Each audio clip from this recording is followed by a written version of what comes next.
हर हफ्ते एक नई कहानी देखने के लिए स्टोरी लाइन चैनल को सब्सक्राइब करें और बेल आइकन दबाना ना भूलें।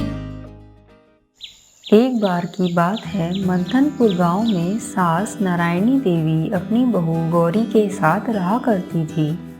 सास बहू बहुत गरीब थे। एक दिन जब सास बहू जंगल में सूखी लकड़ियां बटोर रहे थे, तब उन्हें एक गाय बहुत ही लाचार अवस्था में मिलती है। बहू, देखो तो इस गाय की हालत तो बहुत खराब है। माँ जी, लगता है ये अपने झुंड से बिछड़ गई होगी और जंगली जानवरों ने इस पर हमला कर दिया होगा। इसको पानी की जरूरत है। आप यहीं रुकिए, मैं पानी लाती हूँ। गौरी पास के ही तालाब से पानी लेकर आती है। लीजिए माँ जी, इसे पानी पिला दीजिए। क्या हालत हो गई है बेचारी की। नारायणी उसको पानी पिलाती है। हम इसे अगर यहीं छोड़ गए तो ये नहीं बचेगी, इसे घर ले चलते हैं। पर माँ जी, हम इसकी देखभाल कैसे कर पाएंगे? हमारे तो खुद के 2 वक्त के खाने का ठिकाना नहीं। उसकी कृपा रहेगी तो सब हो जाएगा। दोनों सास बहू गाय को घर ले आते हैं और उसकी खूब देखभाल करते हैं। नारायणी तो चारे के लिए पूरा दिन जंगल में घूमती और घर पर गौरी गाय की देखभाल करती। उसके सारे काम करती, पानी पिलाना, चारा डालना, गोबर उठाना, दूध निकालना। प्यार से दोनों ने गाय का नाम कामधेनु रखा। गाय की खूब अच्छे से सेवा करते। गाय दूध देती, वो उसके अच्छे अच्छे भोजन बनाकर खाते। गाय के गोबर से उपले और खाद बनाते। उनकी लकड़ियां लाने की चिंता खत्म हो गई। उन्होंने गाय का दूध बेचना शुरू कर दिया, जिससे उनकी अच्छी आमदनी होने लगी। धीरे धीरे उनकी स्थिति सुधरती चली गई और अब गांव के संपन्न लोगों में उनकी गिनती होने लगी थी। मेरी कामधेनु ने मेरी सभी इच्छाएं पूरी की हैं। ये तो सच में कामधेनु है। हाँ माँ जी, आज हम जो भी हैं कामधेनु के वजह से ही हैं। और सच में पूरे गांव और आसपास के गांव में भी यह चर्चा थी कि नारायणी की कामधेनु से जो मांगो वो देती है।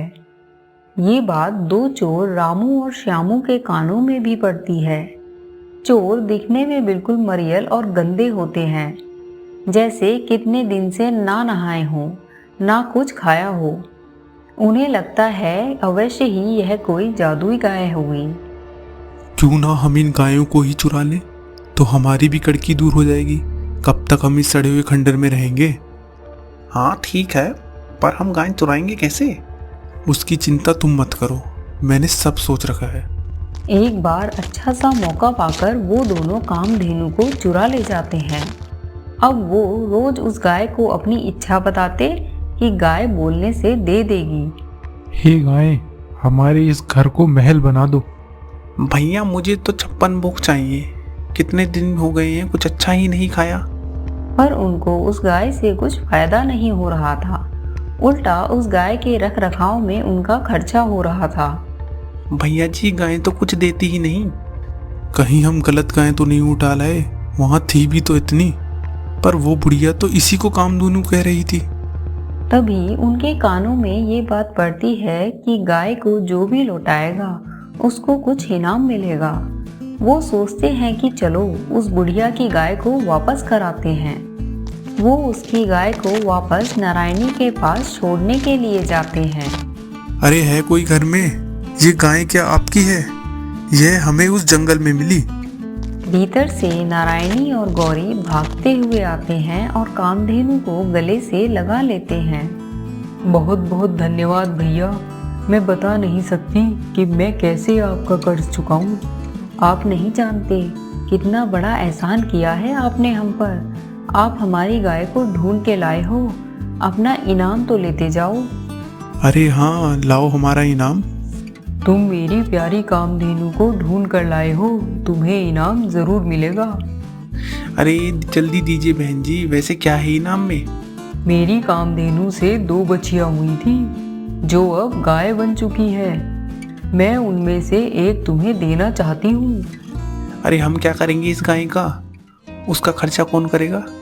तुम चिंता मत करो, उसका 1 साल का खर्चा भी मैं दूंगी। वो सब तो ठीक है, पर उससे हमारा क्या फ़ायदा होगा? सुना है तुम्हारी गाय तुम्हारी सारी इच्छा पूरी करती है, तो क्या ये हमारी भी सारी इच्छा पूरी करेगी? हाँ हाँ, क्यों नहीं, बिल्कुल करेगी। पर उसके लिए तुम्हें रोज इसके कान में एक जादुई मंत्र बोलना पड़ेगा। तो इस वजह से कामधुनु से हमें कोई फ़ायदा नहीं हुआ? मंत्र तो हमने बोला ही नहीं। जादुई मंत्र? हाँ हाँ, बताओ जल्दी हमें वह मंत्र। पहले तुम 1 साल तक इस गाय की जैसा मैं कहती हूँ वैसी सेवा करो, और मैं बीच बीच में अपनी गाय को देखने भी आती रहा करूँगी। ठीक है, हमें तुम्हारी सारी शर्तें मंजूर हैं। फिर 1 साल बाद हमें वह मंत्र तुम्हें बताना होगा।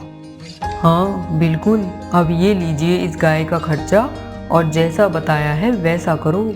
चोर गाय को लेकर के अपने घर को आते हैं। अरे छोड़ ना यार, इन मंत्र वंत्र के चक्कर में मत पड़। चल ये पैसे जो उस बुढ़िया ने दिए हैं उससे अपना खर्चा चलाते हैं।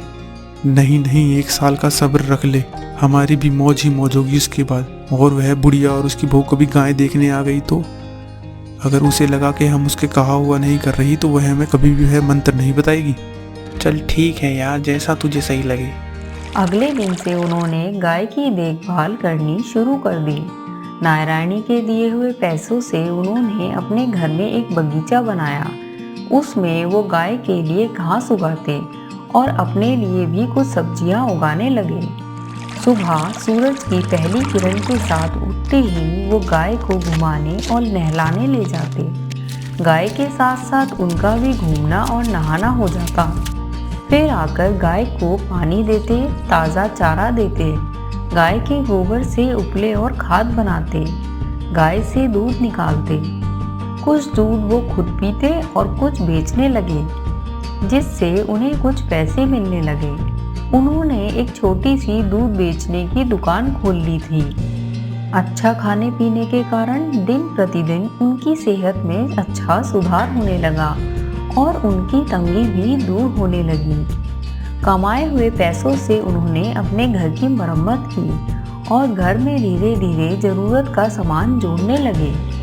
बगीचे के साथ थोड़ी और ज़मीन खरीदकर उन्होंने बाग भी लगा दिया।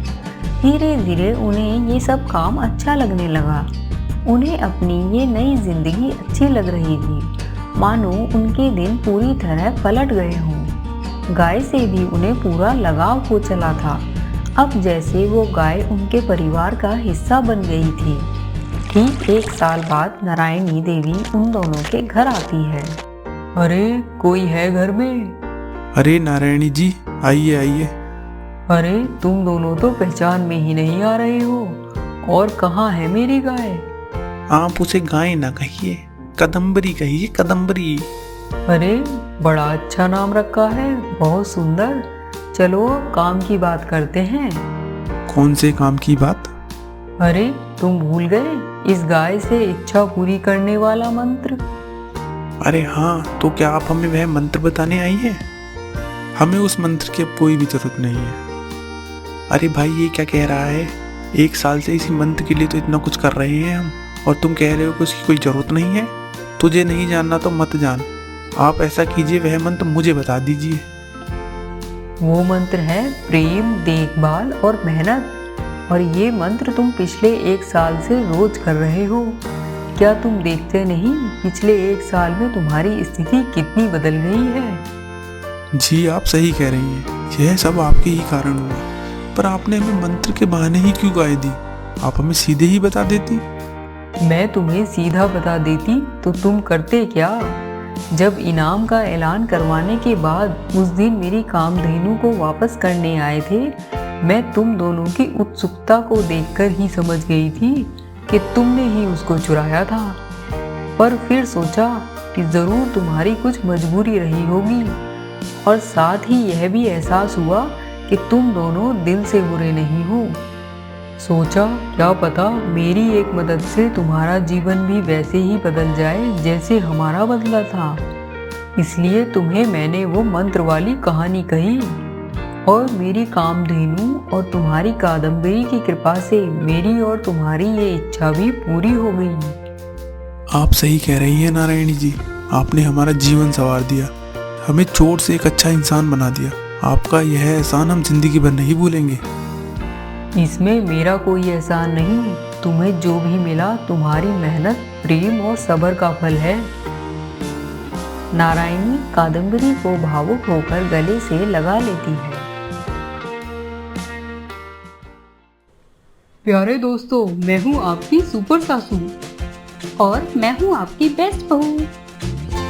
आपको हमारी स्टोरी अच्छी लगी तो हमारे चैनल को सब्सक्राइब करें और बेल आइकन को दबाएं जिससे हमारी लेटेस्ट स्टोरी की नोटिफिकेशन आपको सबसे पहले मिले। और हाँ, साथ ही कमेंट करके बताएं स्टोरी में आपको सबसे अच्छा कौन लगा, सास या बहू। जल्द फिर मिलते हैं प्यारे दोस्तों, तब तक हंसते रहिए, मुस्कुराते रहिए।